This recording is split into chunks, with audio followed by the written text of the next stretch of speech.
This is the sort of lesson that might not change you tonight, but it's never going to leave you. Once you've seen it, you can't unsee it. You're all changed. You don't know it yet. And this will become sort of a, let's say, a framework that you now have added to your mental map. And now when you see things that fit that framework, it will get stronger over time.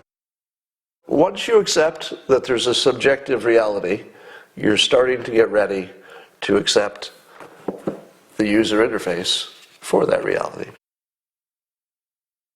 At long last, the user interface for reality. Some of these things you're going to say, hey, I've heard about those. I've heard about them in your book Win Bigly. I've heard about them in your book How to Fail at Almost Everything and Still Win Big. And I saw a few things in your latest book, Lose or Think. And that is where you should go if you want any detail on these, but let me run through them.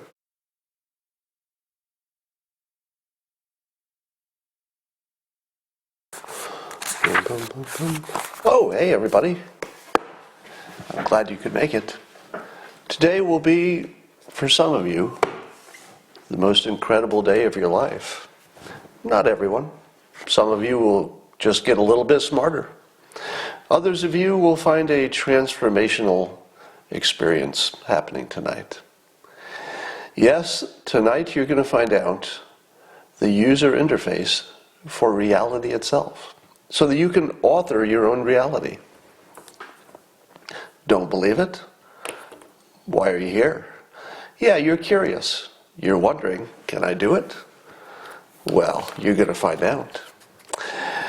So, it turns out that there are some stories that can't be told right away. There are some things that by their nature cannot be communicated.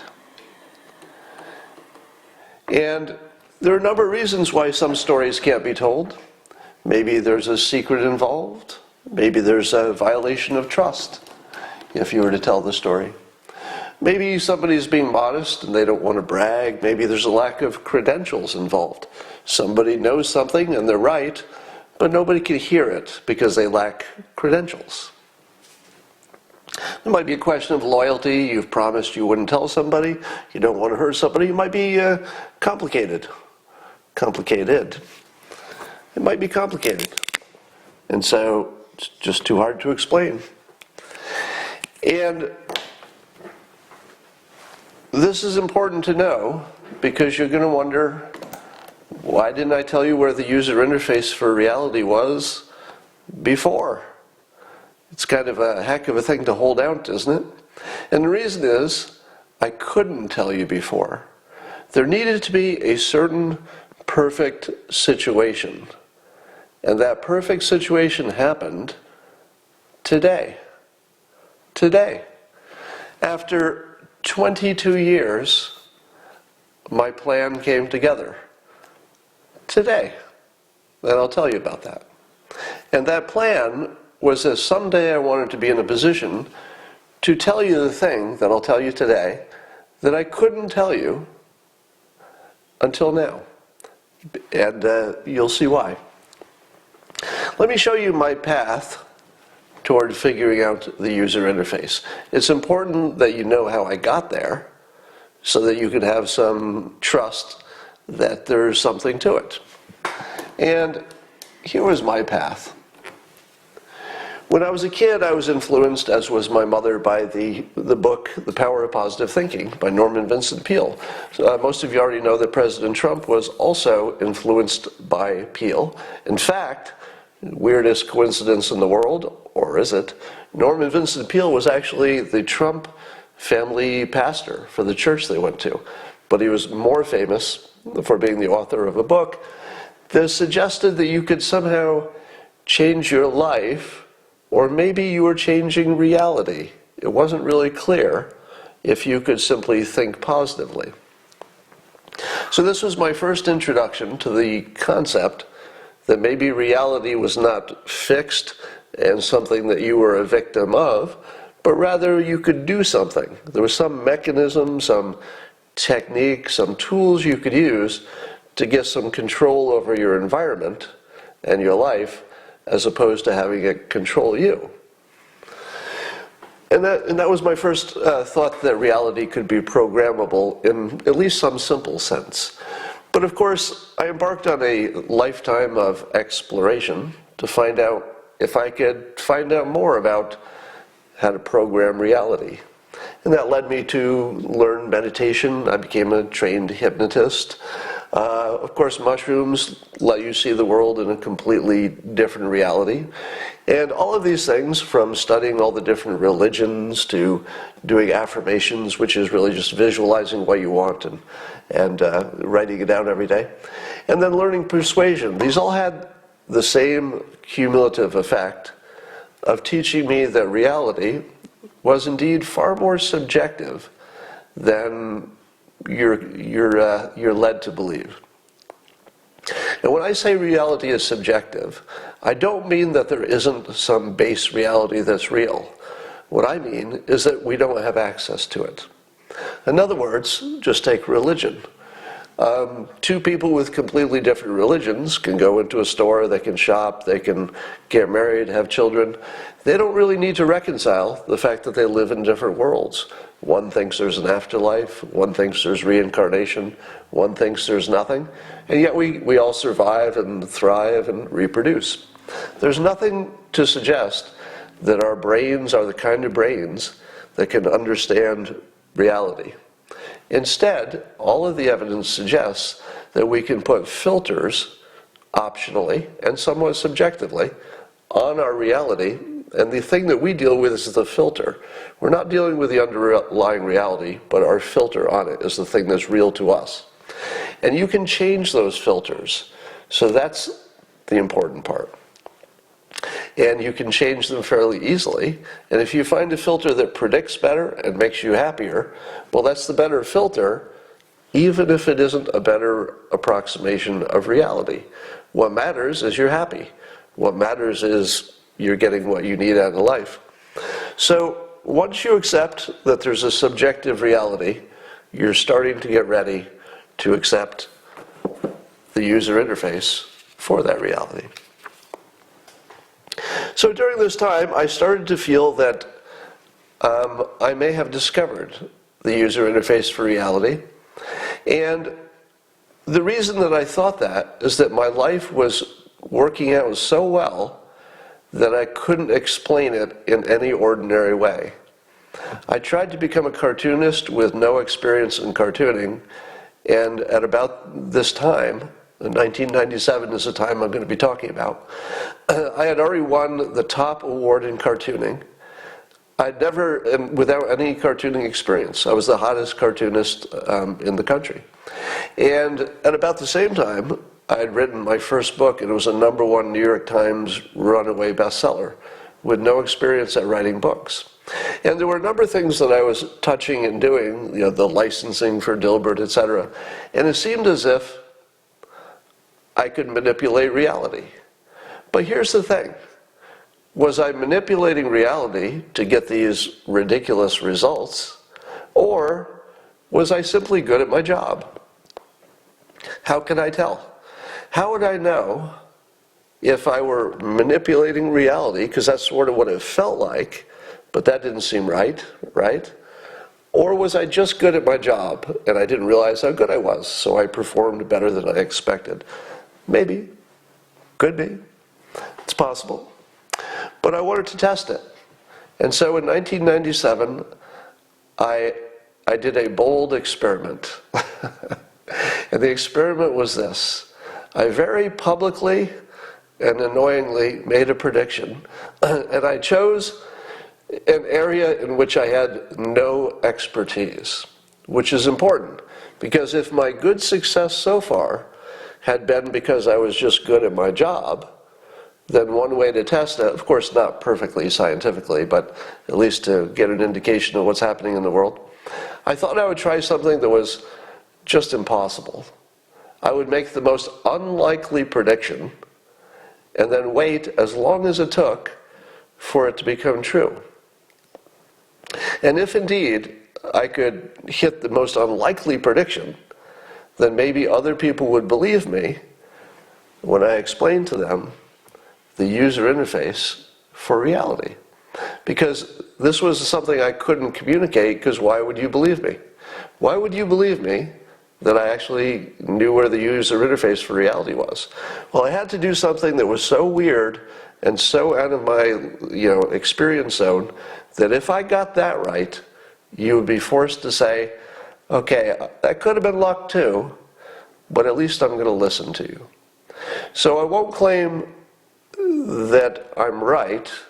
I will claim that it makes me sound credible enough that for the first time that little doorway just opened and I can tell you something that I couldn't tell until now.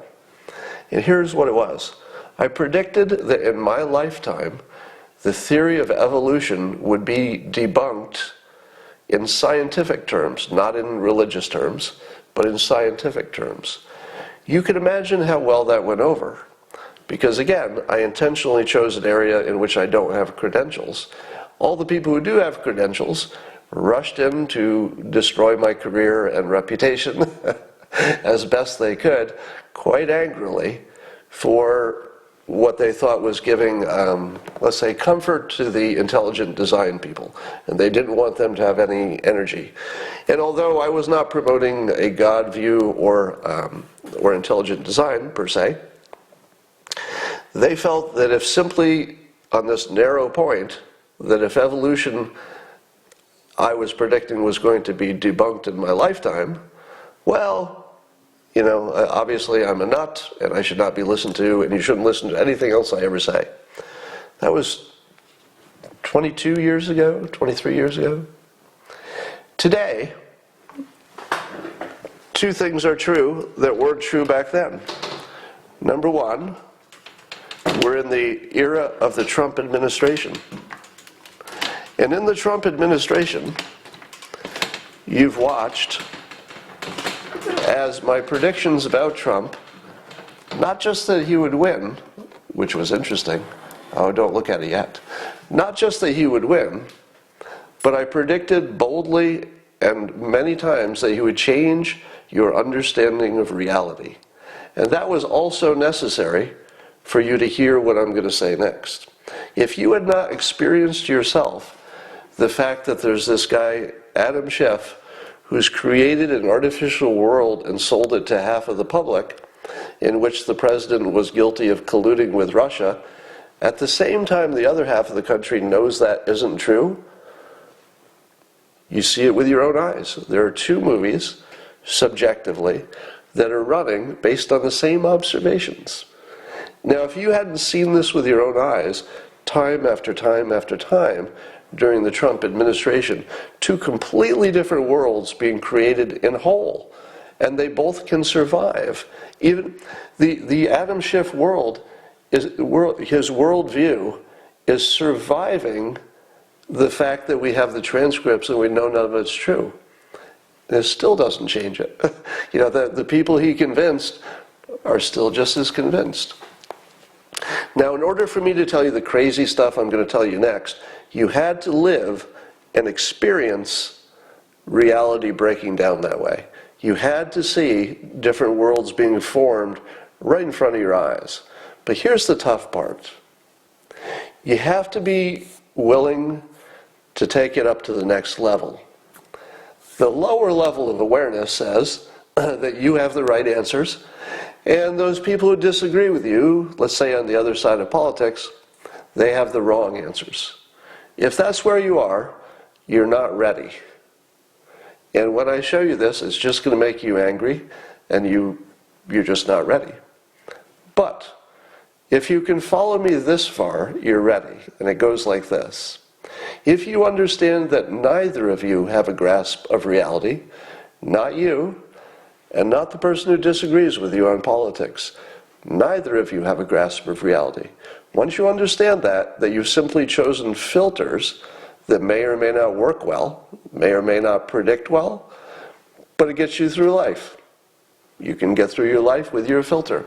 And that's all it is. Once you understand that it's the filters that we deal with, not the reality, then you're ready for the next part. So something happened today that was a very big deal in my life. because it opened the door for me to tell you the next thing I'm going to tell you. And it was that there was a podcast by Red Pilled America on iHeartRadio with Patrick Kurelshi, I hope I'm saying that right, and his co-host Adriana Cortez. Now, I tweeted this so you can take a good. Oh, you should just see it. Well, you should listen to it, I should say. You should listen to this podcast. It's one of the best produced, written, directed, performed thing I've ever seen. I mean, it is really high quality, just as a production. So even if the content didn't interest you, and believe me, it will. It's really interesting. The content is amazing. Part of it's about me, which is part of the story. But it's just really well done. So do yourself a favor and listen to it. It will be necessary, probably, for you to fully get this next part. But you can do it afterwards, and it'll be fine. And here's the story he told. And I won't ruin it for you because you really need to get it from him. He told the story of my prediction. And by the way, he might be watching this right now. And if he is, hi Patrick, that was an amazing job on the podcast. And he told the story of he heard of my prediction about evolution being debunked. And then he brought the story into the question of the simulation. Now, of course, if the simulation is true, then what we believe about evolution probably isn't, because you don't need evolution if you have the simulation. We just are here, and our history is created on demand whenever we go looking for it. And then it's made to be compatible programmatically. And Patrick told the story very well of how there are very serious people like Elon Musk, who we had on some clips talking about it. He had some clips of me talking about it. But then he had clips of actually credible people. And here's the fun part. Actual scientists. Nick Bostrom was mentioned as the creator of it. He talked about some science fiction things that are fun as well. And essentially, what Patrick did is told you something that I couldn't do myself, which is I couldn't tell you that my prediction had actually came in.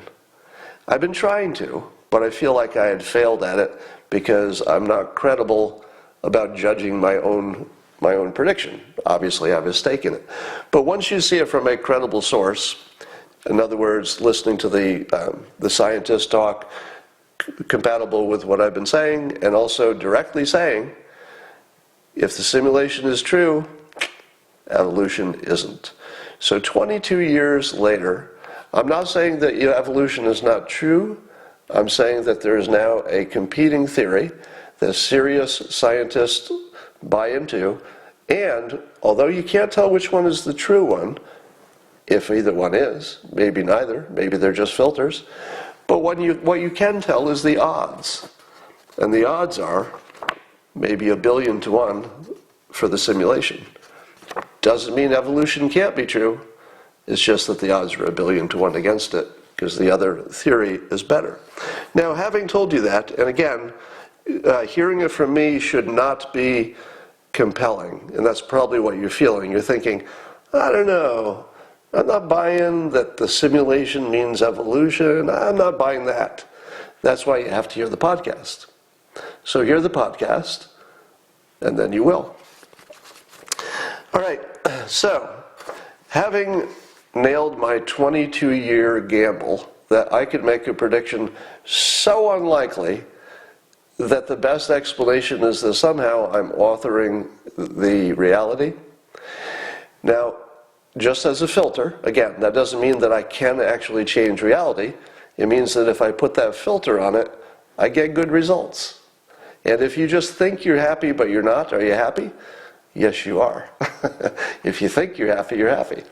If you thought you went through life as a billionaire, but you were just crazy and you weren't, still good? Still good, because you're happy. You thought you were a billionaire. So accept your subjective life. Somebody was asking me for Patrick's last name. It's Patrick Kurelshi, RRIELCHE. But just Google, if you want to find it, Google Red Pilled America on iHeartRadio, and then my name, and it'll pop up. All right, at long last, the user interface for reality. Some of these things you're going to say, hey, I've heard about those. I've heard about them in your book, Win Bigly. I've heard about them in your book, How to Fail at Almost Everything and Still Win Big. And I saw a few things in your latest book, Loser Think. And that is where you should go if you want any detail on these, but let me run through them. First, you must accept the frame, at least as a filter, that there could be a subjective reality and that you can manipulate it. Again, you might only be manipulating your own impression of reality, but that's good enough if it predicts well and gets you to a happy place. You should accept that systems work better than goals. People are telling me every day that after reading my book, How to Fail at Almost Everything and Still Win Big, they implemented systems and it changed their life. This is one of the biggest buttons on the interface for life. If you don't like where you are and you want to go somewhere else, learn how to build systems for everything from your diet to your career to your social life to fitness, everything. And that's in this book if you want more details. Talent stacking, also from the same book. The idea that if you intelligently add new talents, you become not just a little bit better, but exponentially better, because talents really explode your capability and your options. So this is one of the biggest buttons on the interface to reality. Now you've seen these before, a few of them, but it's the totality of them that I'm trying to present. You've seen them individually. Affirmations, the idea of writing down or visualizing your goals, seems to be something that gives you the impression that it works. And I say that very carefully. Does it work? Do affirmations change reality? I don't know. But I can tell you that when I've used them, the results I've gotten don't seem like anything could have been natural. I mean, I cured an incurable voice problem. I had ridiculous stock market luck when I used the affirmations. My career, as I told you, is just crazy. And it feels like it works. But I'm not going to tell you it does. Again, you should see these as filters. If it feels like it works, keep doing it. All right, you should know that the mating instinct is the base of pretty much all of your impulses. So if you haven't learned that pretty much everything from the way you talk, present yourself, hold yourself, dress, everything you do is some kind of expression of your mating instinct, whether you like it or not. Everything you show off about, everything that you don't want to show if you have a flaw, pretty much everything you do comes back to wanting to look good and present yourself well for mating purposes. Once you understand that, you start to understand where the buttons are, all right? Because you'll say, oh, that's why that's happening. It's an extension of the mating process. Once you see it, you can't unsee it. You'll see it everywhere. And it's like the veil will come off and you'll start seeing everybody's actions as, wait a minute, why is it everything is compatible with that showing off for mating purposes situation? Here are the other buttons, which are mostly self-explanatory, but freedom is a big thing. People will trade a lot for freedom. You could say, would you like a bad life with freedom or a good life with no freedom? And people will take the bad life with freedom. So if you ever have a chance to create a situation where you can offer someone more freedom, that's very powerful. That's a button. And you should get as much for yourself as you can, and you can use it as a tool to help other people get what they want, because they will trade a lot for freedom. And freedom can come in the form of getting money. That gives you freedom. Having a flexible schedule, being in the right kind of social situation, etc. So there's lots of ways to get it. Fear is a motivator. I don't recommend using it unless you're trying to save somebody. You could use fear to keep them from smoking cigarettes, for example, but I wouldn't use this in the evil way. Curiosity is one of the most important and overlooked buttons on the human interface. You can see that authors that are good at it will make you curious at the end of a chapter so that you'll want to keep reading. So building curiosity into things is a really, really important button. You'll see that President Trump does this often because he'll tease things that are coming. He'll say, yes, well, I got an announcement on that, and tomorrow you're going to hear about that, and I think you're going to be really, impressed. When you can stoke somebody's curiosity, you can really shape what they do, and you can shape your environment through curiosity. Very, very powerful. You notice how I use this to get you to come here. Novelty is very important for memory.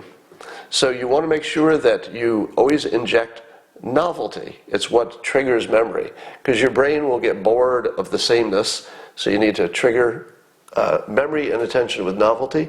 Contrast is a way to get people to move from where they are to where you want them to be. You just say, well, it's much less expensive than this.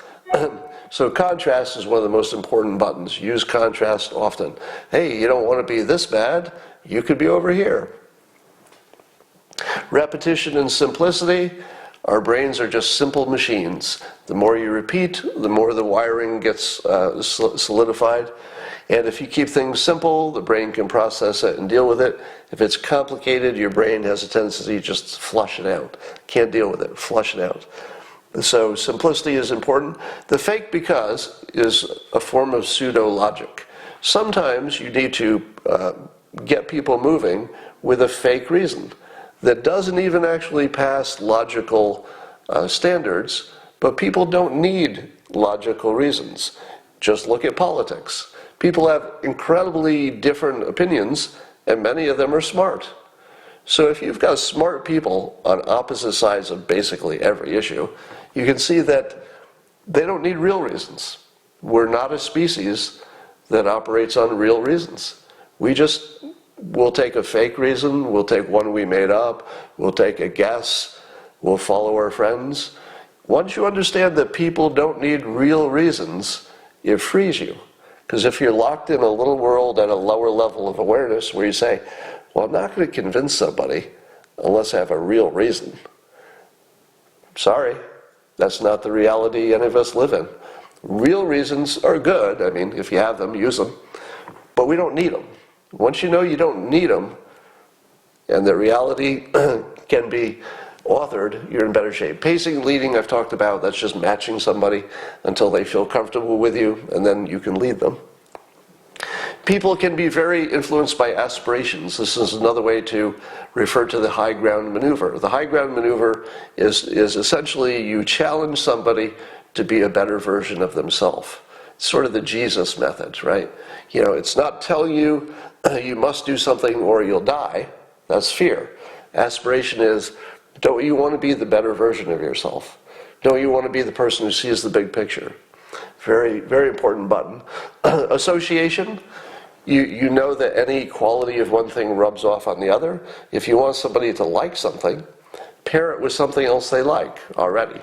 So the likability of one thing will rub off on another, but also the unlikability. So for example, if you have a TV show, let's say the news, and you have commercials that are really unpleasant, eventually the unpleasantness bleeds into the show, and it would be better if you associated only things that were positive. So learning to associate only with positive things, one of the most important user interface rules of reality. I accidentally put contrast twice, forget that. Pattern recognition, once you realize that the humans are not logical machines, we're pattern recognition machines. And it's that pattern recognition that isn't very good. Pattern recognition is what makes you a racist. Pattern recognition is what makes you an ageist, a sexist, everything bad. Because your patterns are all you have.